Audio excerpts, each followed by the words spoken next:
একটা চা বানাও আমার জন্য। কি কি গান নামছে? হ্যাঁ, টিকটকের গান। একটু চিনি দিও, আদা দিও, লং দিও সামান্য, একটা চা বানাও আমার জন্য, একটা স্যান্ডেলের বাড়ি পাঠাও আমার জন্য। হাই রে জামানা নামছে। একজন আবার শিল চিনেন আপনারা? শিল কি কয়? চাচা ভর্তা করে দিলে দেয় পাটা, এই যে লম্বা, যেটা লম্বা ওইটার নাম নড়া বলে।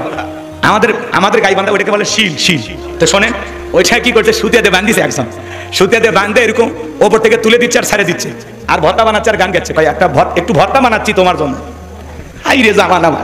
অনেকে আবার নতুন বউ নিয়ে আসে, পানের দোকান খোলে, বস্তু দিয়ে ভাত ভাত খায়, মেয়ে ওইটা পান নিয়ে বসে আসে, বলে বৌমা একটু পান দাও তো। আবার কিছু হাইব্রিড শয়তান উঠি দাঁড়িয়ে থাকে, বলে এই ছেলেরা, নতুন বউ দেখে যা, এটা তোমার ভাবি হয় না, আসো সালাম দাও। ওরে বাবা, সমাজটা গেছে কোথায় বলেন? নতুন বউকে যে সাজাইয়া এই যে গিফট তুলতেছেন আর বউটারে দেখাইতেছেন, কই পাইছে? জায়েজ আছে দেখা? জায়েজ আছে? কবে ভালো হবে না আপনারা? হুজুর বিয়েত মেলা খরচ হয়, দুই সাইডে গিফট যদি না ওঠে টাকাটা হালাল হবে কেমন? এত জরিমানা দেওয়া যায়, কিছু তো নেওয়া লাগবে। এ যুবক, একটা মেয়ে যদি রং নাম্বার মিস কল দেয়, কণ্ঠ পায়, তুমি পাগল হয়ে যাও, 17টা সিম কার্ড পরিবর্তন করে হলেও মেয়েটাকে কল দাও।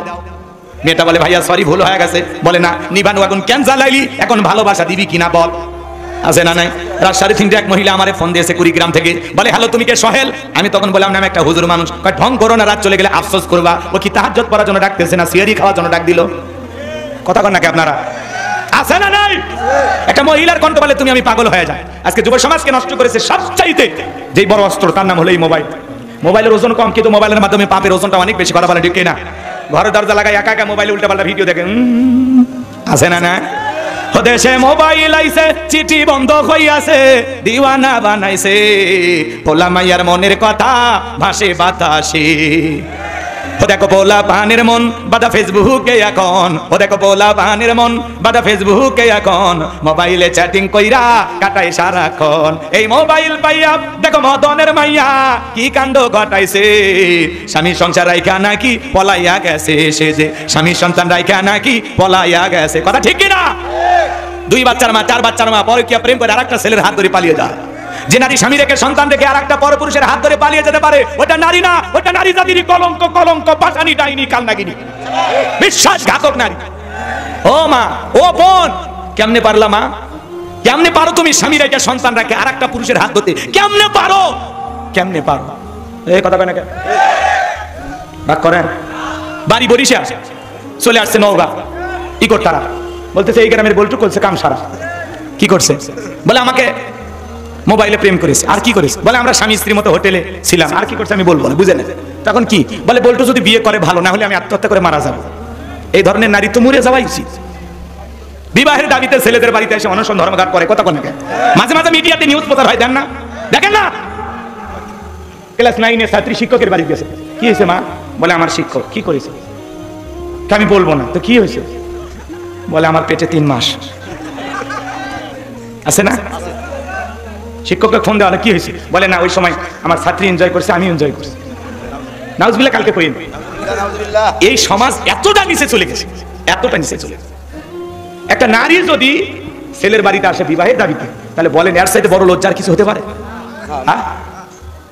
আর ছেলে সুযোগ বুঝে বাড়িতে, প্রত্যেকটা মিডিয়াতে যে নিউজগুলো আছে প্রত্যেকটা দিয়ে দেখি তালা মেরে গেছে। আর সুযোগ পায় কখন? তালা মারার সুযোগ পায় কখন? রাগ করতেছেন আপনারা? আমি বলতে চাই, ভাই কোন ছেলে কি মেয়ের বাড়ি যা বলে আমাকে বিয়ে করো, তোমরা আসো কেন? এই নারী, তোমরা আসো কেন? এজন্য মা, নিজেকে এত সস্তা বানায় না। নিজের ভিতরে যে কভা, পর্দা ঠিক রাখো। আল্লাহর বিধানকে বৃদ্ধাঙ্গুলি দেখায় না। নিজের সম্মান মর্যাদা ঠিক যদি রাখতে চাও, নিজেকে প্যাকেটের ভিতরে রাখো। আর সেই প্যাকেটের নাম কি? পর্দা। আল্লাহর ফরজ বিধান কি? পর্দা। ওয়াকরনা ফি বুয়ুতিকুন্না ওয়ালা তাবাররাজনা তাবাররুজাল জাহিলিয়াতিল উলা। নারীরা তোমরা ঘরের ভিতরে অবস্থান করো, খবরদার জাহিলিয়াতি যুগের মেয়েদের মতো নোংরা অশ্লীল পোশাক পরে নিজের দেহ প্রদর্শন করো না। যে নারী বোরকা পরে, পর্দা করে, নামাজ পড়ে, কোরআন তিলাওয়াত করে, নামাজি, ওই নারীর পেট থেকে নামাজি সন্তানই জন্ম নেবে। কথা কোন ঠিক? ক্ষেত ভালো তো ফসল ভালো, মা ভালো তো সন্তান ভালো। আমাকে একটা শিক্ষিত মা দাও, আমি একটা শিক্ষিত জাতি উপহার দেবো। কথা বলে ঠিক? ও মা, নিজেকে এত সস্তা বানায়ো না মা। তোমাদের এই কাহিনীগুলো দেখলে কলিজাটায় অনেক কষ্ট লাগে। বিবাহের আগে কোনো ধরনের অবৈধ প্রেম ভালোবাসা করা যাবে? ছেলেদের শুধু যে মেয়েদের দোষ আছে তা না, ছেলেদের দোষ আছে। এক হাতে তালি বাজে। এই ছেলে, এই যুবক, তোমাদেরকে বলছি, একটা নারীর স্বামী আছে, সন্তান আছে, সেই নারীর দিকে কেমনে নজর যায়? তোমার স্ত্রীর সাথে যদি কেউ পরকীয়া প্রেম করে মাইনা নিবা? তোমার মা বোনের সাথে কেউ পরকীয়া প্রেম করলে মানবা নাকি?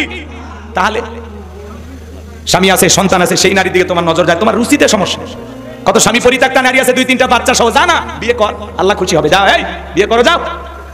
কথা কয় নাকি? অভাবগ্রস্ত গরিব অসহায় পরিবারে মেয়েটা যুবতী হয়ে বসে আছে, পিতামাতা বিবাহ দিতে পারতেছে না, যা না, এই যুবক যাও বিয়ে করো, যাও বিয়ে করো, আল্লাহ খুশি হবে।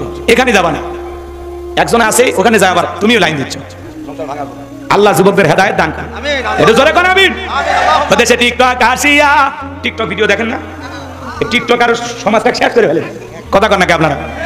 ছোট বাচ্চারা টিকটক ভিডিও করে, মহিলা মানুষ টিকটক ভিডিও বানায়। আপনাদের এলাকার মহিলারা ভালো, যার বউ টিকটক করে তাই তো সেলিব্রিটি, ওই বইয়ের পা ধুয়ে পানি খাওয়া দরকার। কথা কন, আপনার বউ টিকটক ভিডিও করে, আপনার বউয়ের ছবি ফেসবুকে আছে, আপনি কি করেন? বউ কি পাবলিসিটি করার জিনিস না বউ পার্সোনাল জিনিস, একা দেখার জিনিস? কথা কন এই বইয়ের ভাগ কাউকে দেওয়া যায়? তাহলে তুমি তোমার বউকে প্রদর্শন করতেছো কেন? তুমি মোটরসাইকেল নিয়ে যাবা, ভালো কথা, এই পিছনে ডেকে সাজায় নিয়ে যাচ্ছে, ডেকে হুজুর বিয়ে করছি 7 দিন হলো, একলা ঘরের ভিতরে কত দেখি, ওই জন্য সাজে গুজে নিয়ে যাচ্ছে। এলাকার লোকের একটা হক আছে না? হ্যাঁ, অনেকে আবার নতুন বউ নিয়ে এসে পানের দোকান খোলে, বস্তুতে ভাত খায়, মেয়ে ওটি পান নিয়ে বসে আছে, বলে বৌমা একটু পান দাও তো। আবার কিছু হাইব্রিড শয়তান উঠি দাঁড়িয়ে থাকে, বলে এই ছেলেরা, এই নতুন বউ দেখে যা, এটা তোমার ভাবি হয় না, আসো সালাম দাও। পুরি ভাই, সমাজটা গেছে কোথায় বলেন? নতুন বউকে যে সাজাইয়া এই যে গিফট তুলতেছেন আর বউটারে দেখাইতেছেন, কই পাইছে? জায়েজ আছে দেখা? জায়েজ আছে? কবে ভালো হবেন আপনারা? হুজুর বিয়েত মেলা খরচ হয়, 2 সাইডে গিফট যদি না ওঠে টাকাটা হালাল হবে কেমন? এত জরিমানা দেওয়া যায়? কিছু তো নেওয়া লাগবে। আমার ভাইয়েরা মন খারাপ করবেন না, লম্বা হবে, লম্বা করার সুযোগ নাই বাজান। এই টিকটক ভিডিও সমাজ শেষ করে দিয়েছে, কথা কোন ঠিক কিনা? ওদেশে টিকটক আসিয়া সব গেল ভাসিয়া, সিদ্দিক সোরা নায়ক হইছে আইডি খুলিয়া, হিরো আলম নায়ক হইছে আইডি খুলিয়া।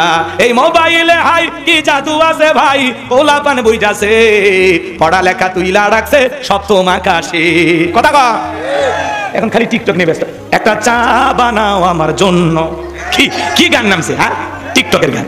একটু চিনি দিও, আদা দিও, লং দিও সামান্য, একটা চা বানাও আমার জন্য, একটা স্যান্ডেলের বাড়ি পাঠাও আমার জন্য। হাই রে জামানা নামছে। একজন আবার শিল চিনেন আপনারা? শিল কি কয় চাচা? ভর্তা করে দিলে দেয় পাটা, এই যে লম্বা, যেটা লম্বা ওইটা নাম নড়া বলে। আমাদের গাইবান্ধা ওইটাকে বলে শিল। তো শোনেন, ওইটা কি করছে, সুতিয়াতে বান্ধিছে, একজন সুতিয়াতে বান্ধে এরকম ওপর থেকে তুলে দিচ্ছে আর ছাড়ে দিচ্ছে, আর ভর্তা বানাচ্ছে আর গান গাচ্ছে, কয় একটু ভর্তা বানাচ্ছি তোমার জন্য। হাই রে জামানা। এই যে টিকটক দিয়া যুব সমাজের চরিত্র একেবারে নষ্ট করে দিছে, কথা ঠিক না? আল্লাহ যুবকদের হেদায়েত দান করুন, যারা বলুন আমিন। তাহলে কেউ বলছে একটু ভর্তা বানাও আমার জন্য, কেউ বলতেছে চা বানাও আমার জন্য। কি জামানা এসে বলছে? আর হিরো আলম বলে কি করছিল তো শোনা যাবে না, বলে চ্যালেঞ্জ, মানে কেমনে যে কয় আর এগুলো আমরা তো মাথা খেলতেছেন। আল্লাহ ওদেরকে হেদায়েত দান করুক, যারা বলেন আমিন। ওয়াজ ছাড়লে মানুষ দেখে না, আর এলে টিকটক ভিডিও ভাইরাল হয়ে যাচ্ছে। কথা কন আমার ভাইয়েরা, আল্লাহ যেন আমাদের হেদায়েত দান করেন, জোরে বলুন আমিন। সামনের দিকে যাই বাজান। বিশ্বনবীর প্রিয় 2 জন মানুষ মাত্র 3 দিনের ব্যবধানে মারা গেলেন। নবীজির কাছের চাচা আবু তালিব মারা গেলেন, নবীজির প্রিয়তমা স্ত্রী আম্মা জানা খাদিজাতুল কুবরা রাদিয়াল্লাহু তাআলা আনহা মারা গেলেন। সবচাইতে পিছনে কি আপনি বাবা। সম্মানিত ভাইয়েরা আমার, দিল দিয়া কথাগুলো বোঝার চেষ্টা করবেন। আমি গুনাহগার যে কথা বলতে চাই, আপন 2 জন মানুষকে হারিয়ে ব্যথিত হৃদয় নিয়ে নবী চলে গেলেন তাইফে কালেমার দাওয়াত দেওয়ার জন্য। তাইফের মানুষের নবীজির দাওয়াত গ্রহণ না করে নবীজির জান্নাতের শরীর মোবারকে বৃষ্টির মতো পাথর নিক্ষেপ করলেন। নবীজি আমার জ্ঞান হারিয়ে ফেললেন। নবীর প্রিয় সাহাবী যায়েদ বিন হারেসা বলেন, আমি অনেক কষ্টে নবীজির দেহ থেকে পাথরগুলো সরায় ফেললাম। নবীজির জ্ঞান ফিরে আসলো। হযরতে যায়েদ ডেকে বলেন, নবীজি আমাকে যখন বলেন যায়েদ আমার একটু ওযু বানায়া দাও, আমি যখন নবীজির পা মোবারক থেকে জুতা খুলতে গেলাম, তাকায় দেখি নবীজির জুতার ভিতরে রক্তগুলো জমাট বেঁধে আছে। নবীজি নামাজ আদায় করলেন। আসমান থেকে জিবরাইল এসে বলে, নবী যে তাইফের মানুষের আপনাকে পাথর নিক্ষেপ করেছে, একবার অর্ডার দেন গো নবী, পাহাড়ে চাপা দিয়ে তাইফের মানুষকে আমি ধ্বংস করে দেব। নবী আমার ডেকে বলে, জিবরাইল ওরা না চিনে আমাকে পাথর নিক্ষেপ করেছে, ওদেরকে যদি পাহাড় চাপা দিয়ে শেষ করে দাও, আমি কার কাছে কালেমার দাওয়াত পৌঁছাবো? আমি তাইফের মানুষদেরকে মাফ করে দিয়েছি।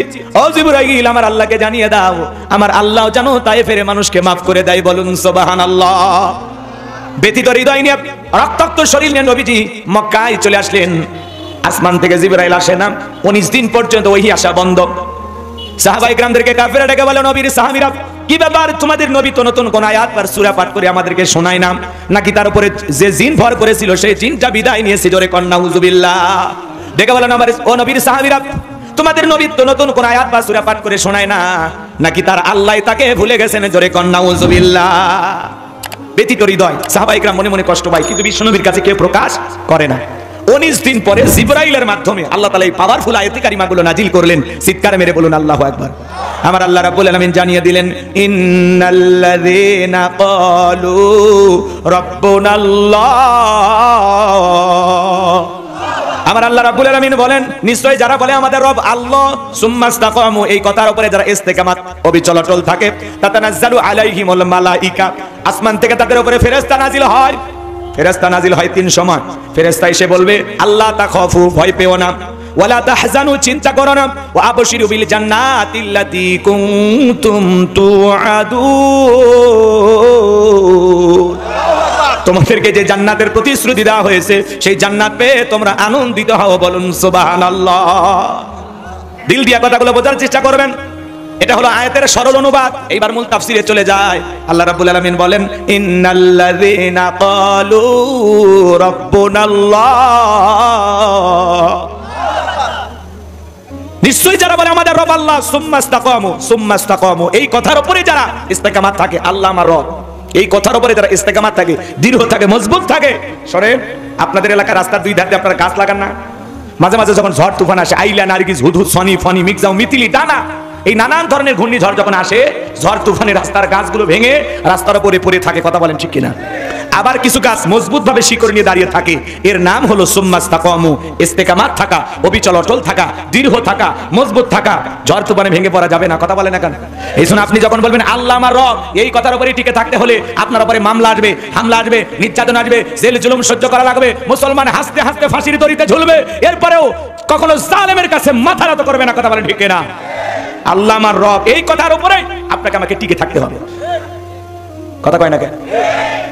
মাঝে মাঝে ঘুম পারবেন না, একটু আমার দিকে কথার সাথে একটু তাল মিলাবেন। আমি করবো আওয়াজ, আপনারা দেবেন আওয়াজ, জবাব দিবেন ঠিক ঠিক। আলোচনা হবে কমপ্লিট, শ্রোতাদের স্পিডে বারে বক্তার হিট, আলোচনা হবে জায়গা মতো ফিট। আগে বলতাম কিছু আজ প্যান্ডেলে, কিছু আজ অ্যাঙ্গেলে, এখন আর অ্যাঙ্গেলে না, যা বলবো সব ডাইরেক্ট। অ্যাঙ্গেলে বলার দিন শেষ, ডাইরেক্ট বলার বাংলাদেশ। কথা বলে ঠিক না? রাগ করেন নাকি আপনারা? ভালো করে বোঝার চেষ্টা করবেন বাজান। আপনি যখন বলবেন আল্লাহ আমার রব, এই কথার উপরে টিকে থাকতে হলে মামলা, হামলা, নির্যাতন, জুলুম সহ্য করতে হবে। দেশ ছাড়া করবে, ঘর ছাড়া করবে, হাজারো নির্যাতন, জুলুম মুমিন সহ্য করবে, কিন্তু জালেমের কাছে কখনো মাথা নত করবে। আপনি কি মনে করেছেন জান্নাত মামুর বাড়ির ডাল গেলে এক ডাবু খাইতে দেবে? জান্নাতে যেতে হলে আপনাকে পরীক্ষা দিয়ে জান্নাতে যেতে হবে। কথা বলে ঠিক না? আমার আল্লাহ রাব্বুল আলামিন বলেন, ইন্নাল্লাযীনা ক্বালু রাব্বুনাল্লাহ, নিশ্চয় যারা বলে আমাদের রব আল্লাহ, বলেন আমাদের রব কে? আল্লাহ আমার রব। রুহের জগতে, এদিকে খেয়াল করেন, রুহের জগতে আল্লাহ তাআলা আপনাকে আমাকে প্রশ্ন করে বলেছিলেন, আলাস্তু বিরব্বিকুম, আমি কি তোমাদের রব নই? আমরা সেদিন সবাই জবাব দিয়ে বলেছিলাম, ক্বালু বালা, অবশ্যই আপনি আমাদের রব। ও নওগাঁবাসী, ডান হাতটা তুলে শাহাদাত আঙ্গুলি দ্বারা ইশারা করে চিৎকার মেরে বলেন তো আমাদের রব কে? আর একটু জোরে বলেন কে? একটু ভালোবেসে ডাক দেন আল্লাহ।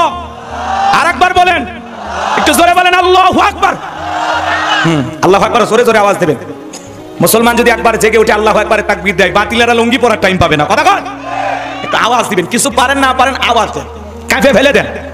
এদিকে খেয়াল করেন আমার ভাইয়েরা, এই পৃথিবীর জমিনে আসার পরে আল্লাহ রাব্বুল আলামিন সর্বপ্রথম যে ওহী নাজিল করলেন, ইকরা বিসমি রাব্বিকাল্লাযী খালাক, পরে তোমার রবের নামে যিনি তোমাদেরকে সৃষ্টি করেছেন। এই আয়াতের ভিতরে রব শব্দ আছে না নাই?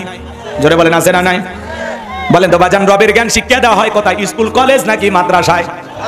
ছোট ছোট বাচ্চারা বৈশা বৈশা পেশাব করে, ঢেলাগুলো ব্যবহার করে, বাড়িতে যা মাকে সালাম দেয়, বাবাকে সালাম দেয়, রাস্তাঘাটে মুরব্বীদেরকে সালাম দেয়। আর কত ছেলে কলেজে পড়াশোনা করে, পালসার গাড়ি নিয়ে ঘোরাঘুরি করে, রাস্তার মধ্যে গাড়িটা ব্রেক করে টান দিয়া, এদিকে খেয়াল করেন, সেন্টার টান দিয়া কুকুরের মতো দাঁড়িয়ে থেকে পেশাব করে, বসেও না। 30-40 বছর বয়স হয়ে গেছে, পেশাব করে আস্তে করে উঠে আসে, টপ টপ করে পেশাব করিয়া প্যান মেখে যায়, লুঙ্গি মেখে যায়। কথা কন, হাদিস শরীফের ভিতরে আসছে, যারা পেশাব থেকে পবিত্রতা অর্জন করে না, এই কারণে কবরের ভিতরে তাদের জন্য আলাদা শাস্তি হবে, আযাব। শুধুমাত্র পেশাব থেকে পবিত্রতা অর্জন না করার কারণে কবরে শাস্তি ভোগ করতে হবে, আযাব ভোগ করতে হবে। এই জন্য মুসলমান পেশাব করে পানি নিতে হবে, মাটি, টিস্যু যে কোনো একটা ব্যবহার করতে হবে। আপনি পেশাব করে আস্তে করে উঠে আসেন, একটু শরম করে না? আপনি না মুসলমান। সম্মানিত ভাইরা আমার, এজন্য সন্তানকে যদি মানুষের মতো মানুষ বানাতে চান, মাদ্রাসায় পড়ানো ছাড়া বিকল্প কোনো রাস্তা খোলা নাই। আগে কোরআন সুন্নাহর জ্ঞান দিয়ে সন্তানকে মানুষের মতো মানুষ বানাইতে হবে। কথা বলেন ঠিক না? পবিত্র কোরআনুল কারীমের 1 নম্বর সূরা সূরাতুল ফাতিহার 1 নম্বর আয়াত জবান ছেড়ে সবাই বলুন আলহামদুলিল্লাহি রাব্বিল আলামিন। সমস্ত প্রশংসা, যাবতীয় প্রশংসার একমাত্র মালিক তিনি, সৃষ্টিকুলের রব, আমাদের প্রতিপালক, আমাদের আল্লাহ যিনি। এই আয়াতের ভিতরে রব শব্দ আছে না নাই? এরপরে আপনি আমি যখন রুকুতে চলে যাই কি তাসবিহ পাঠ করি? সুবহান রাব্বিয়াল আযীম, সুবহান রাব্বিয়াল আযীম। রুকু হতে দাঁড়ানোর সময় কি বলি? সামিআল্লাহু লিমান হামিদা, রব্বানা লাকাল হামদ। রব শব্দ আছে না নাই? এরপরে আপনি আমি যখন সিজদায় চলে যাই, মাথাটা নত করে কি তাসবিহ পাঠ করি? সুবহান রাব্বিয়াল আ'লা, সুবহান রাব্বিয়াল আ'লা। অনেকে খালি সুবহানাল্লাহ কয় না, সবই না তেল পায়, আল্লাহ ভালো। স্পষ্ট করে বলতে হবে সুবহান রাব্বিয়াল আ'লা, সুবহান রাব্বিয়াল আ'লা। নামাজের সালাম ফেরানোর পরে আমরা যারা দোয়া করি হাত তুলে কি বলি? রব্বানা আতিনা ফিদ দুনিয়া হাসানাতাও ওয়া ফিল আখিরাতি হাসানাতাও ওয়া কিনা আযাবান নার, ওয়া কিনা আযাবান নার। সূরা বাকারা 201 নম্বর আয়াত। আল্লাহ তাআলা ডেকে বলেন, আমরা আল্লাহর কাছে বললাম, হে আমাদের রব, আমাদেরকে দুনিয়ার কল্যাণ দান করো, আখিরাতের কল্যাণ দান করো, ওই কঠিন জাহান্নামের আগুন থেকে আমাদের মুক্তি দাও। ইহকাল পরকালের কল্যাণ দেওয়ার মালিক কে? জাহান্নামের আগুন থেকে বাঁচানোর মালিক কে? একটু শুরু করতে দেন, আটঘাট বাজে নেই, সামনে গেলে মজা পাবেন, একটু অপেক্ষা করেন। লিখেছেন তাফসীরুল কোরআন মাহফিল, একটু আলোচনায় তাফসীর থাকা দরকার আছে না? খালি পোস্টারে লিখলেন কিন্তু বুঝলেন না, তাহলে তো হবে না। একটু ধৈর্য ধরেন। আমি কি বুঝাইতে চাই সামনে গেলে মজা পাবেন। আমার দিকে কাল আমার ভাইয়েরাম, পবিত্র কোরআনুল কারীমের সর্বশেষ যেই সূরা, সূরাটির নাম হলো নাস, তার 1 নম্বর আয়াত, কুল আউযু বিরাব্বিন নাস। আয়াতের ভিতরে রব শব্দ আছে না নাই? জীবনের পরতে পরতে সব জায়গার রব। যেদিন আপনি আমি মারা যাব, মসজিদের মাইকে যেদিন এলান জারি হবে, এই গ্রামের অমুক ব্যক্তি বেঁচে নাই, ইন্না লিল্লাহি ওয়া ইন্না ইলাইহি রাজিউন। আপনার আমার মৃত্যুর সংবাদ শোনার পরে স্ত্রী কেঁদে বলবে স্বামী নাই, সন্তান ছেলে কেঁদে বলবে বাবা নাই, মেয়েটা কেঁদে বলবে বাবা নাই, মা বাবা বেঁচে থাকলে বলবে কলিজার ধনটা হারাইলাম। এবার যান আপনার দামি বিল্ডিং থেকে নামায়া চকির উপরে শোয়া দেখে রঙিন পোশাক কইলা বড়ই পাতার গরম পানি দিয়ে গোসল করায়া দেবে। ছোট্ট বাচ্চাগুলো হাউমাউ করে কাঁদে আর বলে, মা বাবা কতদিন গোসল খানায় গোসল করলো, আজকে কেন অন্য মানুষ বাবারে গোসল করায়া দেয়? সন্তানদের কান্না মা কি দিয়া সান্ত্বনা দেবে? বাজান, কেউ যদি ঢাকায় মারা যায়, বাড়ি যদি নওগাঁয় হয়, লাশটা কিন্তু নওগাঁয় আসার আগে তার কবর রেডি হয়ে যায়, তার জন্য বাঁশ রেডি হয়ে যায়, তার জন্য গোসলের পানি রেডি হয়ে যায়, কাপড়ের কাপড় রেডি হয়ে যায়। সবাই পাগল পারা হয়ে যায় কত তাড়াতাড়ি লোকটাকে দুনিয়ার থেকে বিদায় নিয়েছে, যত তাড়াতাড়ি একটু কবরে শায়িত করা যায়। ওই মসজিদের খাটিয়াতে তুইলা সাদা কাপড়ের চকলেটের মতো মোড়াইয়া মসজিদের খাটিয়াতে তুইলা 4 জন বরযাত্রী ধইরা আপনাকে আমাকে কবরে নিয়ে যাবে। বাজান, 3 জন মানুষ কবরে নামবে, লাশটা রাখার জন্য মনে মনে ভাববো এরা বুঝে আমার সাথী হবে, কিন্তু না, একে একে সবাই কবরে থেকে উঠে আসবে। ওই কবরে যখন পাশের বিছানা বিছায়া দেবে, কবরের উপরে যখন মনকে মন মাটি চাপা দেবে, কবরটা হয়ে যাবে ঘর অন্ধকার। ওই কবর খনন করার জন্য যে ডালি কোদাল নিয়ে গেছে সেইটাও নিয়ে আসবে, কেউ রাইখে আসবে না। ওদের পায়ের আওয়াজ কবরে থাকা ব্যক্তি শুনতে পাবে, চিৎকার মেরে ডেকে বলবে, আমাকে একা রাইখা যাও না, আমাকে সঙ্গী নিয়ে যাও। কবরে থাকা ব্যক্তির চিৎকার দুনিয়ার কেউ শুনতে পাবে না। আপনার আমার নবী বলেছেন যে কবরে চলে গেল তার চাইতে অসহায় আর কেউ নাই। বিশ্বনবী বলেছেন, ক্বালা ক্বালা রাসূলুল্লাহ সাল্লাল্লাহু আলাইহি সাল্লাম, ইন্নামাল কুবুরু রাউযাতুম মিন রিয়াদিল জান্নাহ আও হুফরাতুম মিন হুফারিন নার, রাহু তিরমিজি। বিশ্বনবী ডেকে বলেন, যে ব্যক্তির আমল ভালো, মৃত্যুর সঙ্গে সঙ্গে আল্লাহ তাআলা তার কবরটাকে জান্নাতের বাগান বানিয়ে দিবেন, বলুন সুবহানাল্লাহ। আর যে ব্যক্তির আমল খারাপ, আও হুফরাতুম মিন হুফারিন নার, তার কবরটা হয়ে যাবে জাহান্নামের আগুনের গর্ত। একবার যদি কারো কবরে জাহান্নামের আগুনের গর্ত হয়ে যায়, তার কিন্তু বাঁচার কোনো উপায় নেই। ওই জাহান্নামের আগুন দুনিয়ার আগুনের চাইতে 70 গুণ বেশি পাওয়ার। একবার যদি কারো দেখে জাহান্নামের আগুন লাগা যায়, মনে হয় দেহটা পুরো ছাই হয়ে যাবে, কয়লার মতো কালো হয়ে যাবে। যন্ত্রণা সহ্য করার ক্ষমতা আপনার আমার নাই। ওই কবর বড় কঠিন জায়গা। কেউ যদি গুনে নিয়ে কবরে যায়, ডানের মাটি বামে চলে যাবে, বামের মাটি ডানে চলে যাবে, এমন জোরে সাপ দেবে বাজার, এক পাথরের হার অন্য পাথরে ঢুকে যাবে। কবরে থাকা অন্ধ ফেরেশতা চোখে দেখে না, কানে শোনে না, হাতুড়ি দিয়ে আঘাত করবে, দেহটা চূর্ণ বিচূর্ণ হয়ে যাবে। কবরে থাকা বিষাক্ত সাপ একবার যদি সবল মারে, পা থেকে মাথা পর্যন্ত বিষের যন্ত্রণায় দেহটা জ্বলে যাবে। কবর কিন্তু জায়গা ভালো না, কবর কিন্তু ভয়ঙ্কর জায়গা। কথা বলেন, কবর কিন্তু জায়গা ভালো না। কথা বলেন, কথা বলেন। 6 দিন পরে নখ খসে যাবে, 9 দিন পরে চুল। কবর গাগের সামান নিতে কইরো না কেউ ভুল। কবর জায়গা ভালো নয়, কবর জায়গা ভালো নয়। আমল দিয়ে কবর গৃহ সাজিয়ে নিতে হয়। 17 দিনে পেট পেটে শেষ, পোকার খাদ্য হবে। 60 দিনে পরে গোশ থাকবে না, কঙ্কাল পরে রবে। বাবা লাশটা কবরে রাখলে কিছুদিন পরে পেটটা ফেটে যাবে, পোকাগুলো কিলবিল কিলবিল করে নাক মুখ কান দিয়ে ঢুকবে, চুল খসে যাবে, দেহের গোস্তগুলো খসে যাবে। কত দামি শ্যাম্পু সাবান ব্যবহার করলাম, সেই দেহটা মাটির সাথে মিশে যাবে। কত মানুষের কবর ভেঙে যায়, মাঝে মাঝে দেখা যায় কি দুর্গন্ধ। কত মানুষকে হত্যা করে এখানে সেখানে যখন পুঁতে রাখে, সেই লাশটা বের করতে গেলে কি দুর্গন্ধ, নাক দিয়ে সহ্য করা যায় না, দেহটা পচে যাবে, ভাবাই যায় না। 17 দিনে পেট পেটে শেষে পোকার খাদ্য হবে। 60 দিন পরে গোশ থাকবে না, কঙ্কাল পরে রবে। 90 দিনে হাড়গুলি সব, 90 দিনে হাড়গুলি সব আলাদা হয়ে রয়। কবর জায়গা ভালো নয়, কবর জায়গা ভালো নয়। আমল দিয়ে কবর গৃহ সাজিয়ে নিতে হয়। নবীর প্রিয় সাহাবী হযরত ওসমান রাদিয়াল্লাহু তাআলা আনহু কবর থেকে অঝরে চোখের পানি ছেড়ে দিয়ে কান্না করতেন। সাহাবায়ে কেরাম ডেকে বলে, ভাই ওসমান, আপনি কেন কবর থেকে এত কান্না করেন? হযরত ওসমান ডেকে বলেন, কবর হলো প্রত্যেকটা মানুষের প্রথম মঞ্জিল, প্রথম ঘাঁটি, প্রথম স্টেশন। এই কবরে 3টি প্রশ্ন করা হবে। যে সঠিক উত্তর দিতে পারবে তার মিজান ফুলসিরাতে কোনো টেনশন নাই, যে উত্তর দিতে পারবে না তার বাঁচার কিন্তু কোনো উপায় নাই। ওই কবরের ভিতরে 1 নাম্বার প্রশ্ন করা হবে, মার রব্বুকা, তোমার রব কি? প্রশ্নের ভিতরে রব শব্দ আছে না না? কবরে 1 নাম্বার প্রশ্ন, মার রব্বুকা, তোমার রব কে? এই দুনিয়ার জমিনে যারা রবের গোলামি করেছে, যারা মুমিন মুত্তাকি আল্লাহর খাঁটি গোলাম ছিল, কোরআন সুন্নাহ মোতাবেক জীবন সাজিয়েছিল, আল্লাহর গোলামিতে জীবন কাটিয়ে দিয়েছিল, ওই মুমিন মুত্তাকি নেককারদেরকে যখন জিজ্ঞাসা করা হবে, মার রব্বুকা, তোমার রব কে? ওই নেককার মুমিন মুত্তাকি খাঁটি মুসলমান উত্তর দিয়ে বলবে, রব্বি আল্লাহ, রব্বি আল্লাহ, আমার রব আমার আল্লাহ। আল্লাহু আকবার। কিন্তু যারা বলেছিল খাও দাও ফুর্তি করো, দুনিয়াটা মস্ত বড়, রং তামাশায় মেতেছিল, শয়তানের ওয়াসওয়াসায় পড়ে মিসগাইড হয়েছিল, ভুল পথে পরিচালিত হয়েছিল, গুনাহের সাগরে হাবুডুবু খাইতে খাইতে গুনাহগার হয়ে আল্লাহর অবাধ্য গোলাম হয়ে কবরে যাবে যারা, তাদেরকে যখন প্রশ্ন করা হবে, মার রব্বুকা, আল্লাহর অবাধ্য গোলাম গুনাহগাররা ফেল ফেল করে তাকিয়ে থাকবে, উত্তর দেওয়ার ক্ষমতা থাকবে না। আল্লাহ কেমন পরীক্ষা নেবে? আগেই প্রশ্নপত্র ফাঁস করে দিয়েছে, অনেক আগেই।